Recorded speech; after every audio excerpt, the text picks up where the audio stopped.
We are. They've slept in apparently. We're earlier than British people. Nice. That's early. That's early.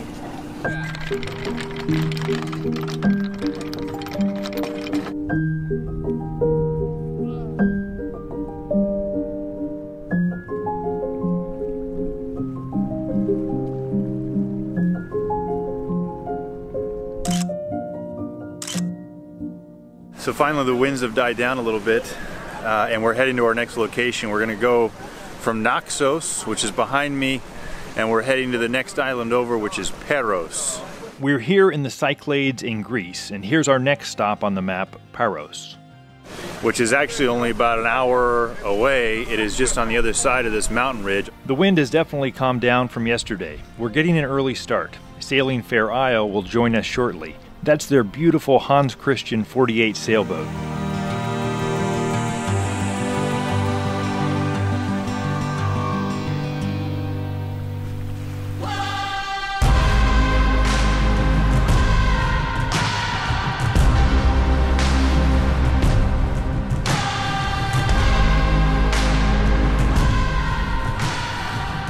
Alex has been taking some great photos all week, so I asked him for some photography tips. You know, everyone's standing around smiling. Just photograph into the sun. That's a stock photo. And don't get the sun in it, but try to photograph into the sun and expose for your subject. And then the background will be blown out, but it doesn't really matter because you're looking for your subject. And then at least your subject's face is in the shadow, you expose for the shadow, and you have nice rim light from the sun.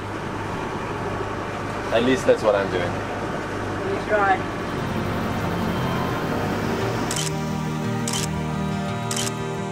The wind is picking up just enough to have a pleasant sail over to the next island. That's Joel there from Bums on a Boat YouTube channel.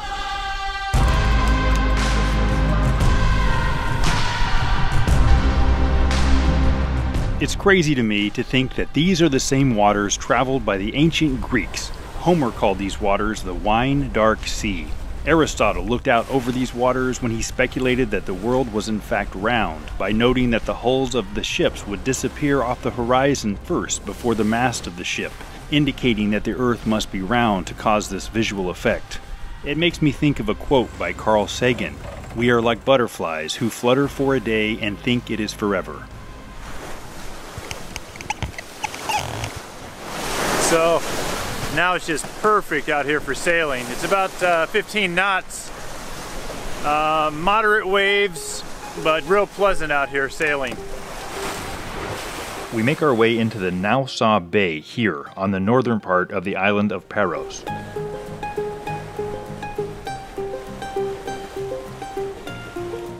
We're looking around for a good anchor spot. We're across the bay from the picturesque fishing village of Naousa, I believe is how you pronounce it. It's considered one of the prettiest villages in the Cyclades. It's more authentic and less touristy than, say, Mykonos, which only adds to its charm.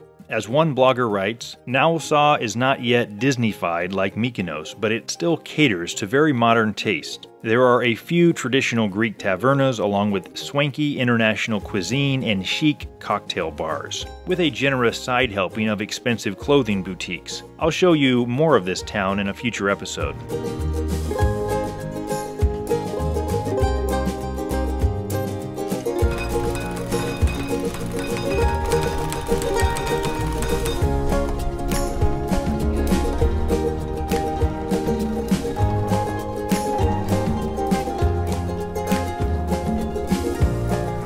Children's songs in my head.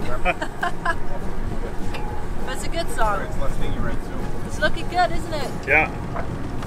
Think we can swim today? Are you up for some swimming? Oh, definitely. It is really chilly still. But maybe like if we start at the beach, it could go in a little bit. You don't have to go all the way right away.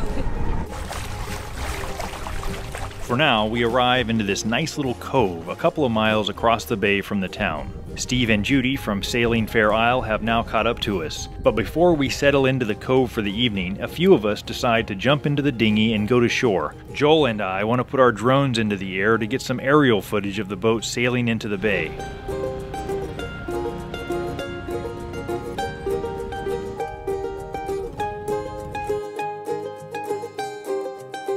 So we decided to come to shore to get some drone footage as the two boats are going to sail around out in this cove here. Maddie has set up the tripod. It's gonna be epic. Joel and Michael have their drone going, doing the drone dance. Oh, ready to go. Boom, calibrated. There goes Joel's drone. Now I put mine in the air.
Alright, I'm going to dive on the anchor and see how we've got it set. Make sure it's secure. Okay, let's do it.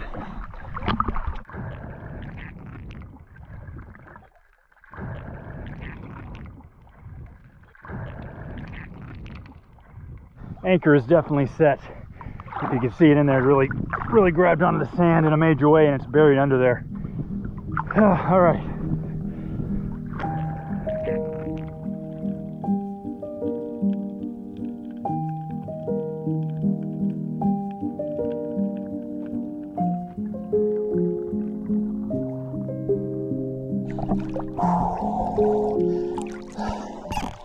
You got to do this.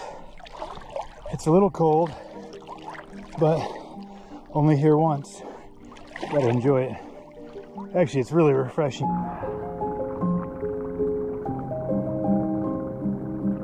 So we've made it to our, well, it's the second to last day of our trip, but we've come to our final anchorage, which is on the island of Paros. And we've really had the best of everything this week. The thing is, on these charters, the best thing, in my opinion, you kind of see a little bit of everything. You can see the cities, the towns, but then it's good to go to some secluded anchorages where you just have the whole cove. You know, look at this beautiful scenery behind me. So you kind of get a good combination on a charter like this to explore a little bit of everything. Really a once in a lifetime opportunity this trip was. I'm really excited I was here. I hope you all one day will do something like this. It's gotten me thinking more about kind of the whole boat ownership, and especially for those who are haven't gotten into it yet, that are really eager to buy their own boat and before you go spend a bunch of money. I would do a couple of these charters. If you can get a couple of friends together and you're able to really explore and learn sort of a little taste of the cruising lifestyle. And in our case, you know, you get to see a little bit of the bad weather and whether you can handle it, what you think of it once it's not all just smooth sailing. And then you also get to see some lovely places like this. And then you'll decide, you know, do you want to actually own your own boat and do this more full-time, or would you be happy doing this once a year for a week? I would argue that this type of an experience, once or twice a year, you get your fill of the sailboat cruising life. You see these beautiful places, and even though you think it's a little pricey to rent a charter boat, I think at the end of the day you're going to find that it's much cheaper to do that than it is to buy the boat, have all the marina fees throughout the year, have all the maintenance fees throughout the year, the time spent fixing things for very little use when you can do this once or twice a year. You know, it's a great experience. I encourage everyone. I didn't really have a knowledge of this type of vacation when I was younger. Didn't even know there was such a thing. And obviously it takes some experience before a charter company will let you rent the boat. It takes some lessons where you're going out in rough conditions and you're having to learn how to anchor, learn how to pull into a marina, learn how to dock. Trust me, a lot of these charters, the captains, they're the public folks who are just renting the charter and doing the captain thing for a week. They're not super skilled, so I think you'll be ahead of the curve when it comes to that. Obviously, you do need to know some pretty, you need to know what you're doing when it comes to anchoring, docking, rough conditions, because those are the tricky parts that you don't want to mess up.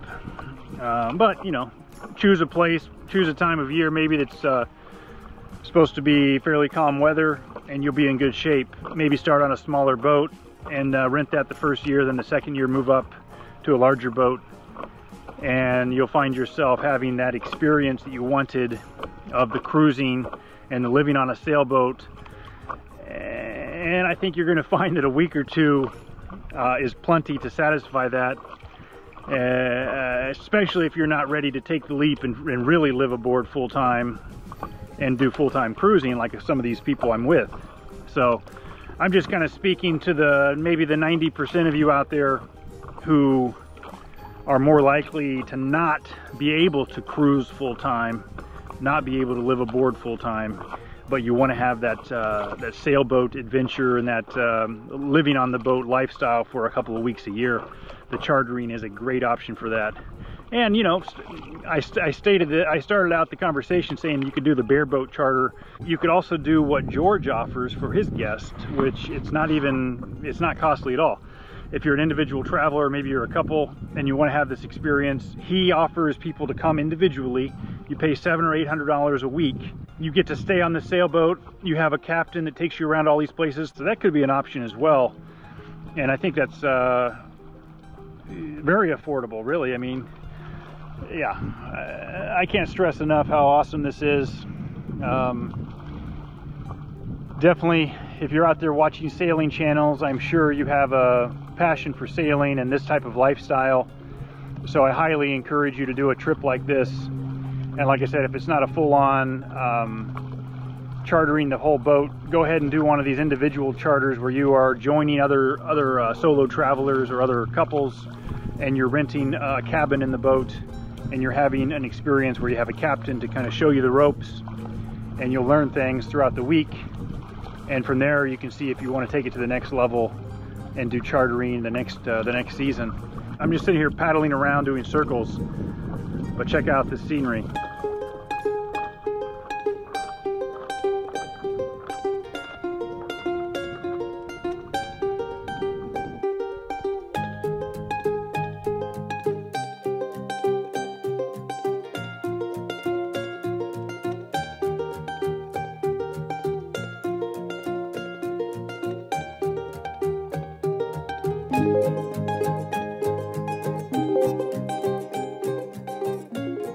We're preparing a bonfire on this beautiful beach. We're going to use the ouzo to start it. I think it's a waste of ouzo personally, but... So this is the ouzo. It has anise, and it's the traditional Greek liquor. We're going to use that as our lighter fluid because, well, for one, we don't really like, nobody in our group likes it. It's like a very strong black licorice taste, and it's a very strong alcohol. So we're going to see if this will work as our lighter fluid.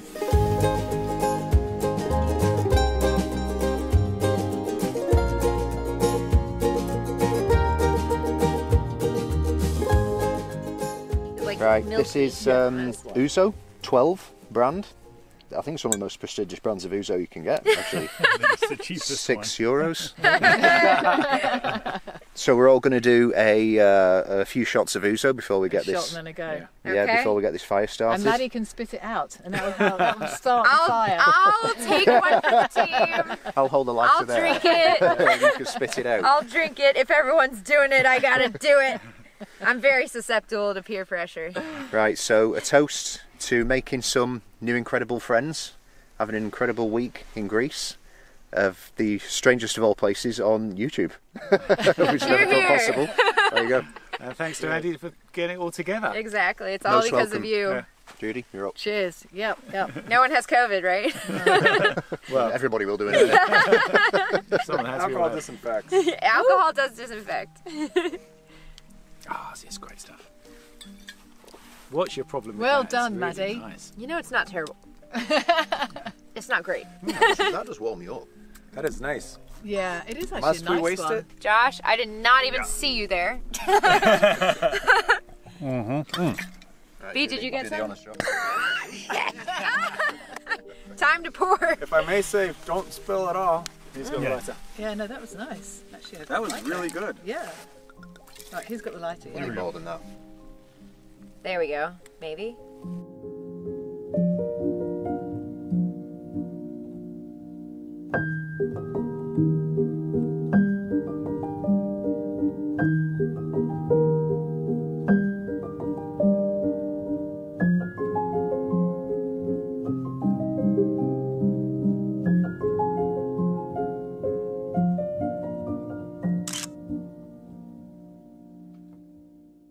And that's it.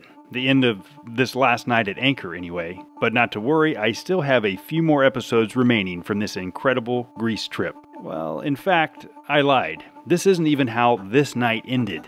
There was a lot more that happened after the bonfire. So join us next episode for this. You won't believe what's happening. I'm going to try to paddleboard to those lights in front of me, which is a mile away, because my friends here on the boat, we're going to get some Greek souvlaki, and they're taking too long. So I said, look, I'm just going to take off on the paddleboard, no problem, because they're about to close at midnight, and it is 11:45 right now. So now we're all running, and we have no shoes on. Call to action. Subscribe to Josh Post. This guy's out of control. Yes. Woo!